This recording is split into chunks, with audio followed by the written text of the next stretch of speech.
All right, there we go. Let's try it again. Hey, everybody. Welcome to the second ever AFR Live Monday Night Double Play. And let me turn my headphones off so I don't get an echo here.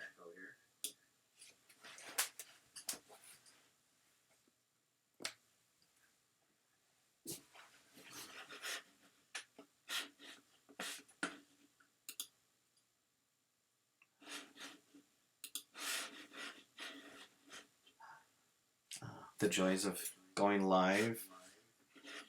I thought that I had my headphones on, but I don't. Just a second.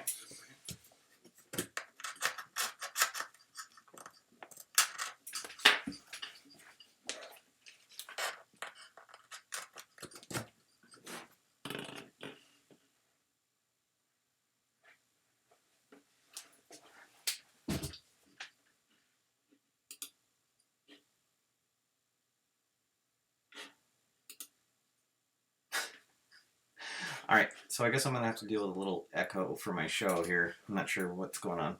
All right, so here we are. I had a nice long week with my 2015 Scram season in red, white, and blue racing.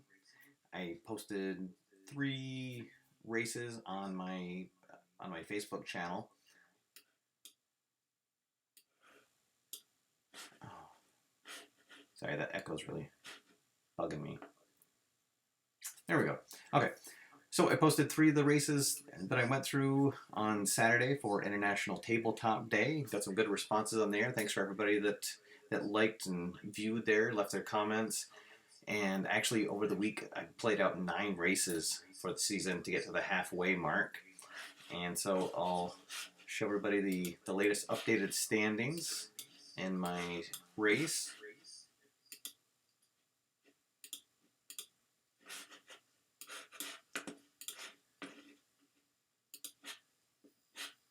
All right, here we are. So I just finished race number 16.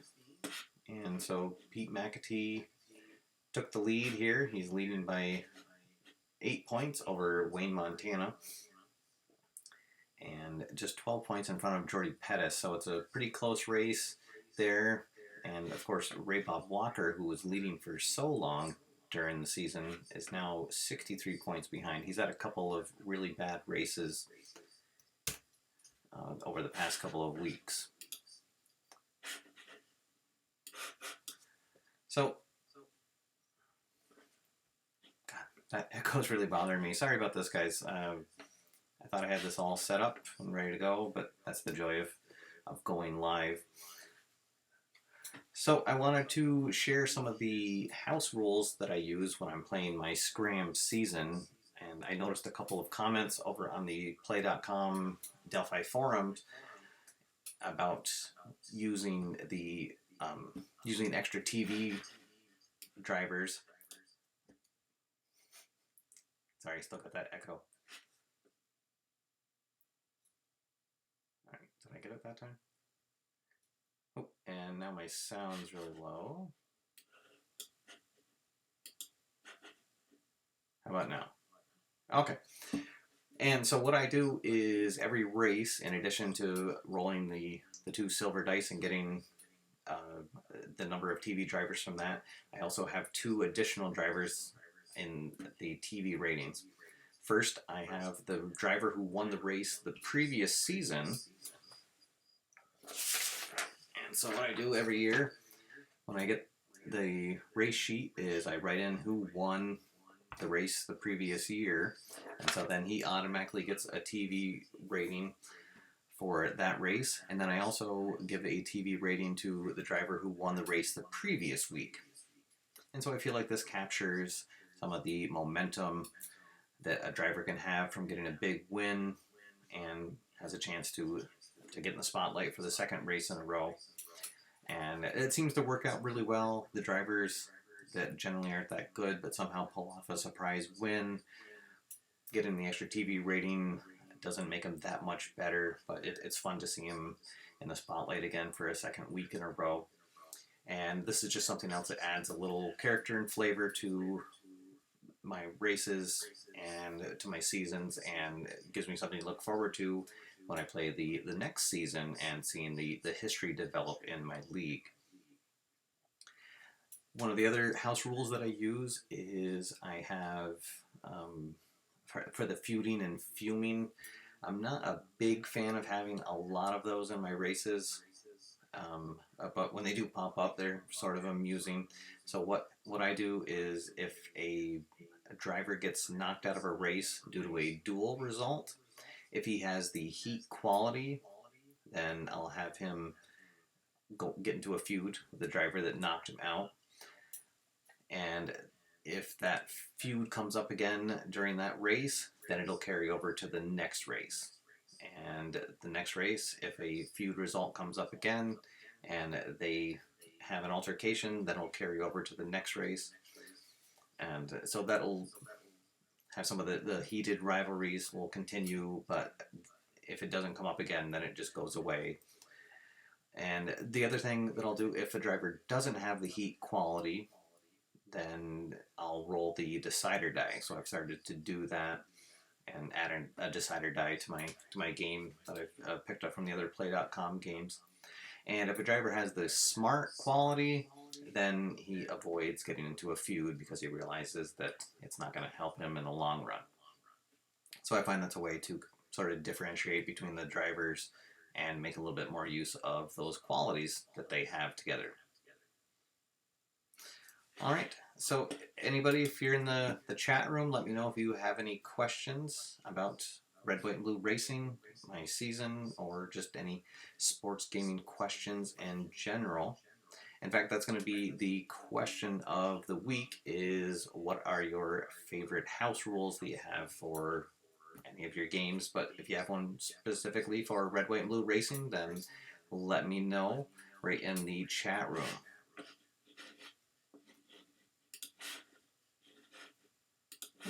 Let's see if we got anybody on the show.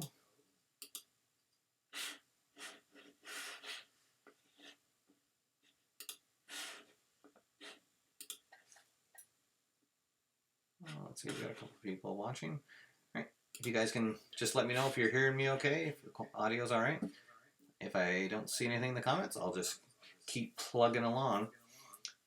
So let's see, I'm halfway through my season. I'm actually just a couple turns away from finishing the first race of the second half of the season. And what I found with this Red, White, and Blue Racing is really once you get into a season, it really kind of takes off. And I found myself now I can usually get a race done in about 30 to 45 minutes, depending on how many turns there are in the race. And this is definitely one of those games that sort of grabs you and makes you want to see what happens in the next race. And I'm especially finding, now that I'm getting back into this, that I really want to get through the season because there's already another fictional season out, the 2016 set, that has the return of one of my favorite drivers ever. And he's back in a new car this year, in the number 3, Dick XAM.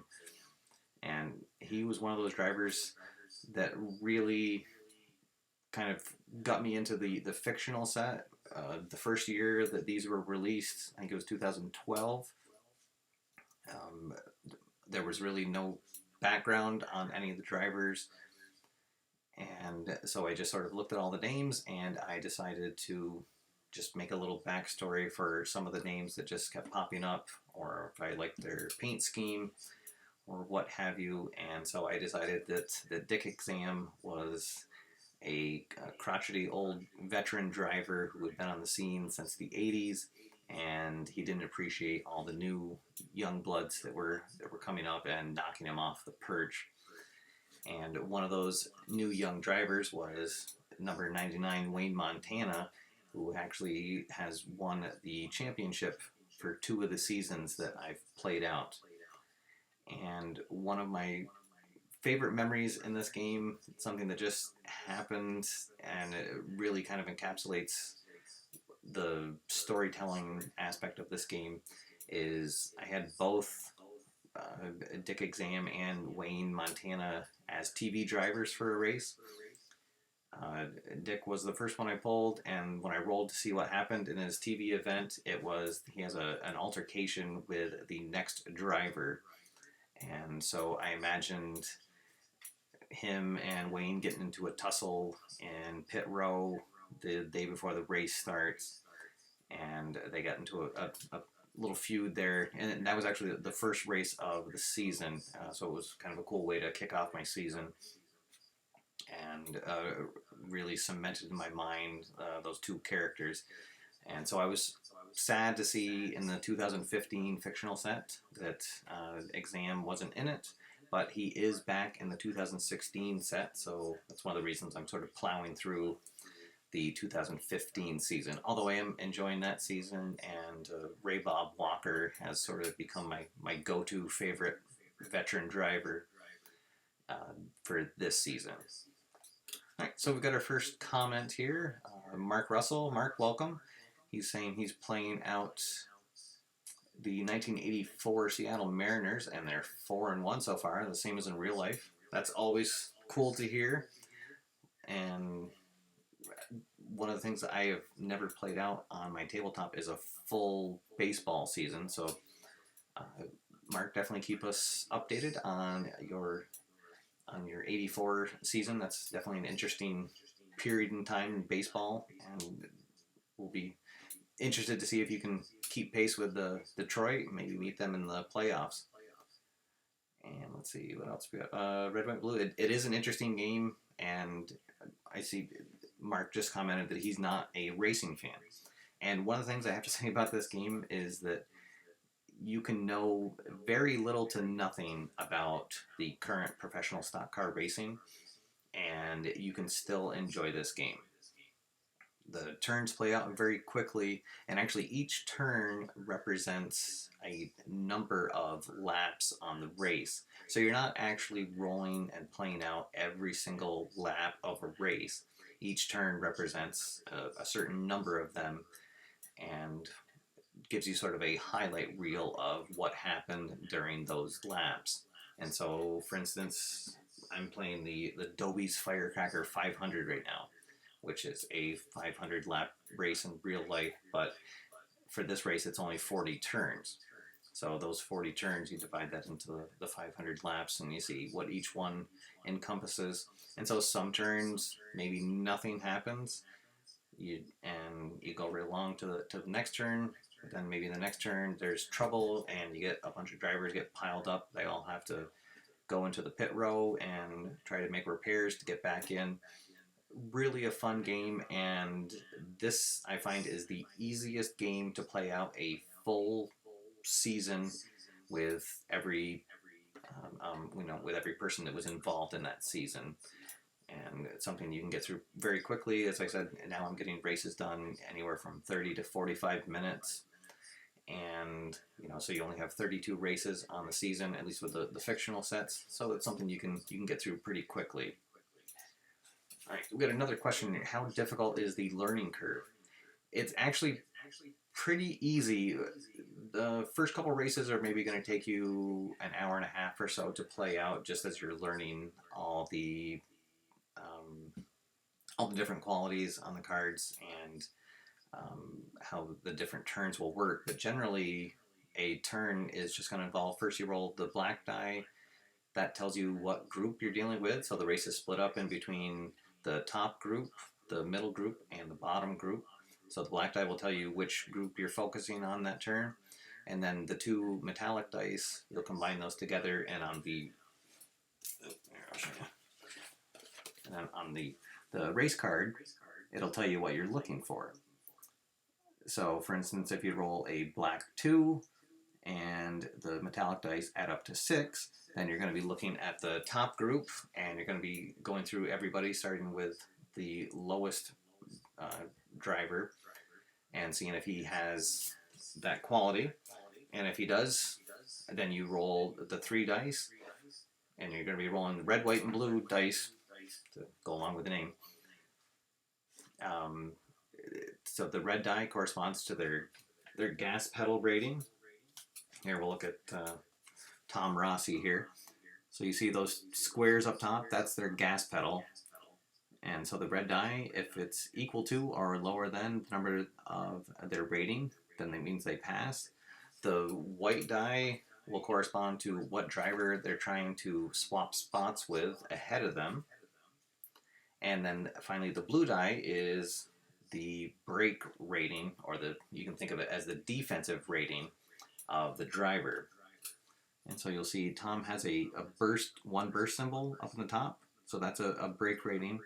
And then they also get a brake bonus if they have the quality for that check. So for instance, if you were doing control, Tom would have a brake rating of 2, because you'd have that 1 there and his control. And then also in the top group, they get a bonus of 1 to their brake rating. And if you're the race leader, you get a bonus of 2. So it actually sounds more difficult when you're trying to explain it than it is when you get rolling it out on in your table.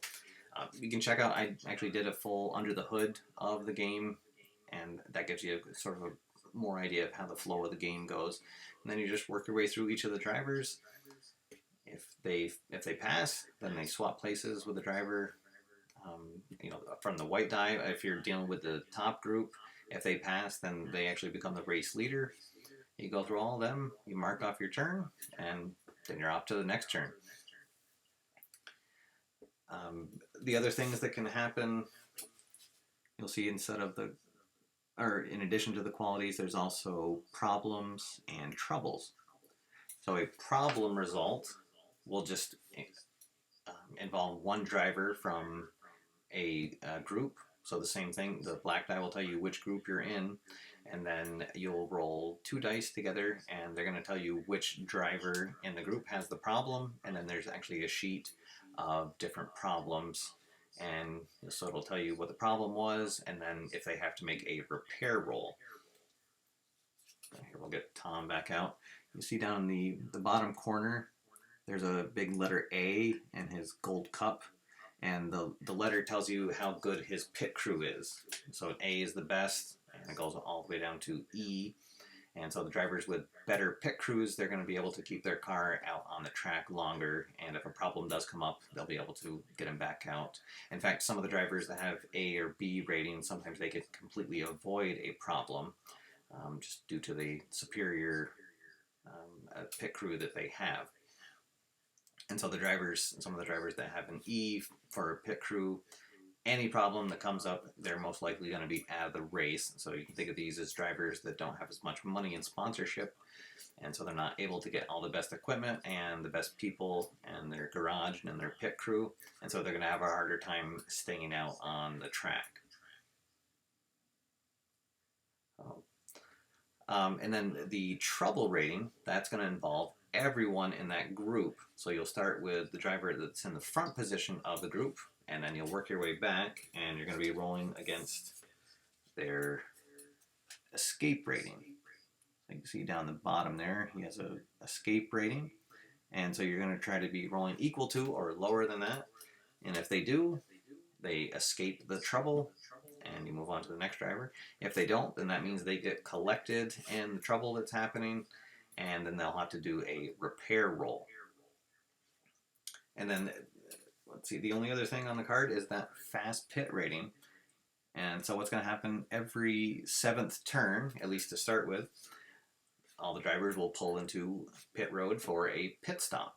And so this is where they'll change tires, get gas, and you're going to roll on their fast pit rating to see if they get a performance chip. And if they get a performance chip, those are going to allow them to pass a check later in the race that they wouldn't have, or it'll allow them to stop a successful check against them automatically. So if a driver is going to pass them, they can use that performance chip and to stop the pass. And so those are big, but the thing with the performance chips is they seem like they go very, very fast. That's actually another house rule that I have, is I allow the drivers to get as many performance chips piled up on their car as they can. I think of it as if a driver has 3 or 4, that just means that they have a really well-tuned car and they're having a really good race. But so many times I've seen a race leader. He has 3 chips on his card. It looks like he's going to run away the race, and then suddenly it just gets chipped away and chipped away until finally he gets past and then swallowed up by the pack. So it's just another little thing that adds to the sort of the flavor and the story of each race as it unfolds.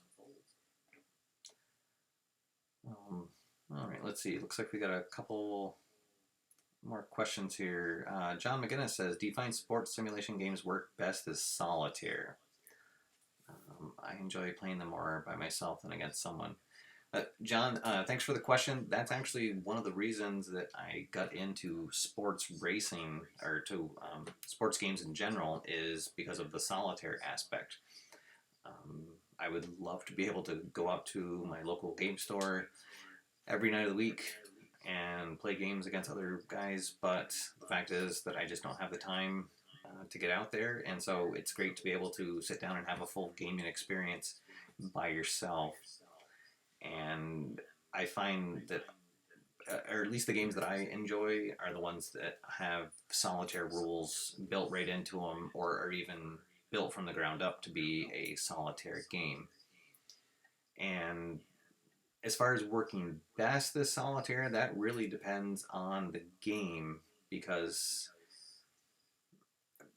I guess nothing will ever replace playing against another person as far as them being able to plot and scheme and fool you with their strategies.